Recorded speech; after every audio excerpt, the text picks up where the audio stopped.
Hello, and you join me alongside an Audi TTRS with its owner, Daniel. Now, as you can see here, Daniel is my hairdresser, and I was getting a haircut one day, and he said to me, Max, I'd love you to review my car. I said, cool, what model TT have you got? He said, I've got the TTRS. So instantly, I knew Daniel was one of us. The question I want to know is today, is it just a glorified hairdresser's car, or is it a proper RS model? Well, let's find out. I'm Max Attavani. Welcome to Driven Plus. Any other requests, mate? No, Dan, but depending on how this goes today, I might need a new hairdresser.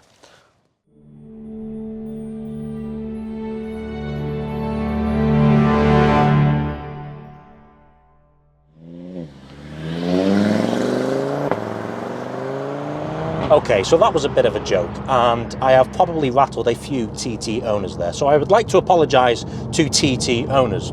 However, what isn't a joke is this car's performance. Just listen to this.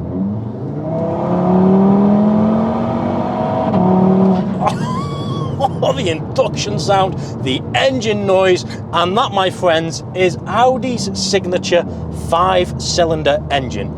It doesn't get much better than that.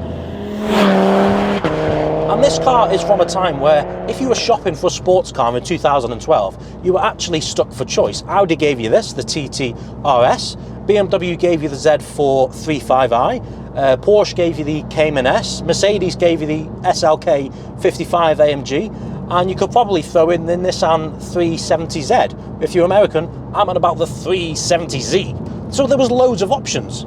Nowadays, you don't have much options. The TT is gone. Nissan doesn't sell the 400Z in the UK. Mercedes have no offering either. The only ones left is the BMW Z4 40i. That's going soon. And Porsche still sell their Cayman S, which is also going soon. There's some talks about that going electric, but believe they've changed that and they're now going to go petrol. But you're still stuck for choice. So will this car be sought after in a few years? I think so. First of all, this is quite rare for the UK. There wasn't many bought here, so that's definitely going to help its future value. And cars aren't built like this anymore, and it's a shame. This was Audi's second generation TT, and it was the first TT to feature the RS badge, and it made its debut in 2009 and finished production in 2014. This was also the first TT to feature Audi's signature 2.5 litre 5-cylinder engine. Now, the standard horsepower on this car is 335 horsepower and 450 Newton meters of torque. However, Dan has tuned this car. We call it a Stage 2 Plus, and now it's producing 450 horsepower and 700 Newton meters of torque, thanks to a remap by the turbo unit and a few hardware modifications, such as a brand new turbo intake, intercooler, and fuel pump. Now, top speed of this car is 174 miles per hour, and the standard TTRS does a 0 to 60 time of 4.1 seconds. So let's see what it'll do now. Now, this does have launch control, and it does have Audi's Quattro system, so we should get a good launch, and I'm really excited to see what it's going to get with all this power now. My expectations are high for this car. My prediction is around 3.2. I know, that's, yeah, I think we're going to get there. On your screen now are the stats and figures for this car, so pause your screen if you want to look into them. Now, to put this car in launch control, gearbox has got to be an S, and the traction control has got to be fully off. Bear in mind, it's my first time launching this car, so let's see how we're going to go.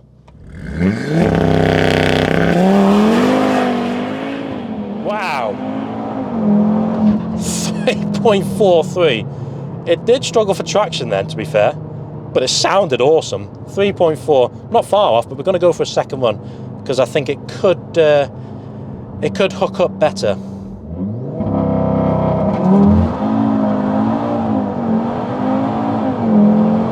.4, well, that's a fantastic time. We'll call it there. Fair play. No, I am impressed. I know I said 3.2, but maybe I was being a bit too harsh. 3.4 seconds, my voice went there. Anyway, that's what it stacks up against, and let's go back to the review. So now I'm going to show you some of the features the RS model got over the standard TT. And before I do, let me tell you about this colour. It's called Misano Red.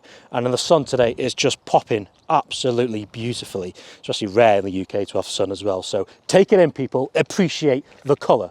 But it had a more aggressive front bumper with this honeycomb grille here and a TTRS badge and bigger, larger air intakes. You also had its Quattro system, which was rear biased, along with a lowered ride height. You also had larger brakes, 370mm on the front and 310 on the rear. And Dan has upgraded the brakes to 2-piece floating discs, and they look amazing and they perform really well, which you'll see very soon. And the front brakes are wrapped by 4-piston Brembo calipers. You had a more aggressive rear bumper with the TTRS badge here, and down here are Audi's signature oval RS tailpipes, which sound something like this.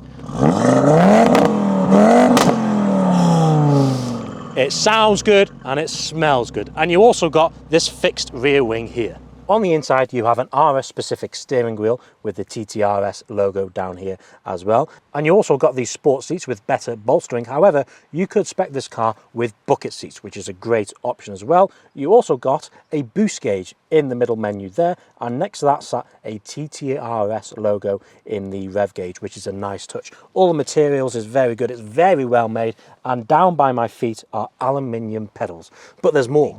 And the RS was the only TT to feature this 7-speed dual clutch transmission. The TTS only came with a 6-speed box, and this is just miles better. Listen to how fast these shifts are.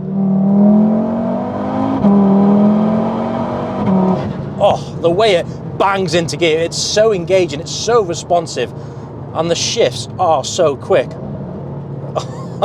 However though, if you want more engagement from a TTRS, then you could spec this car with a 6-speed manual gearbox as well.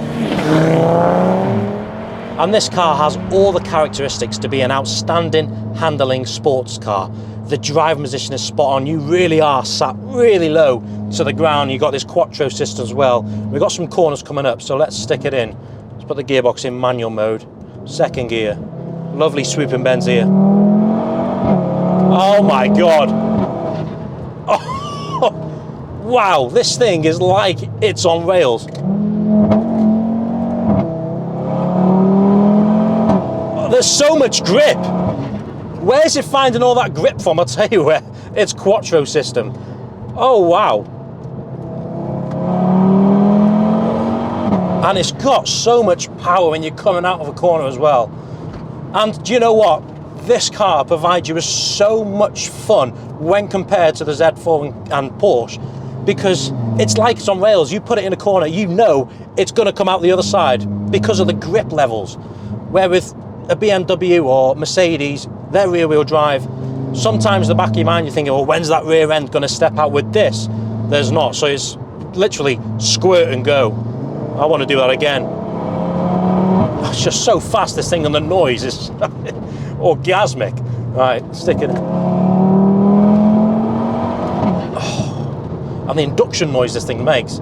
This car's got me proper on edge today. I'm proper in the mood. The sun is shining. I've got a 5-pot engine under my right foot, and it makes that noise.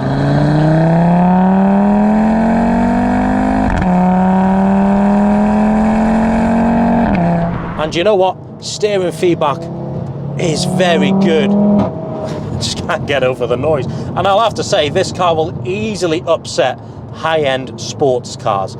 Easily. And to think you can pick up this package for £14,000 is a right bargain. Wow. And if you're looking to buy a car to have fun on the weekends, take it out, give it a bit of a blast, and provide you with a smile on your face, this car can definitely do that.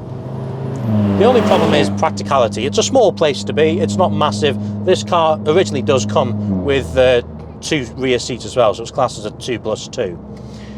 But Dan has taken away the rear seats so he can put more of his hairdresser stuff. I'm joking, Dan isn't a hairdresser, by the way, but I thought that would make a funny intro. But say you're looking to use this on a daily basis, the gear shifts are quite smooth, the suspension's quite firm, but surely you already know that. But say you're planning to take this on a European road trip, well, to be fair, because you've got no rear seats now, practicality isn't that bad. But say you've still got the rear seats, you're going to struggle because space-wise is not the best. Got 2 couples down here, but they're in the way for where your elbow's going to sit. But do you know what? This car's made for having fun. Most sports cars aren't practical anyway. So you may be interested to hear about this car's common problems. Firstly, you'll be glad to hear that the owner Dan has not had any problems with this car, which is good. The only problem he has had are warping of the brakes, and which is quite a common issue with these under hard driving. So that's led Dan to upgrade them to these upgraded discs, and the brakes now work fantastic. They are spot on.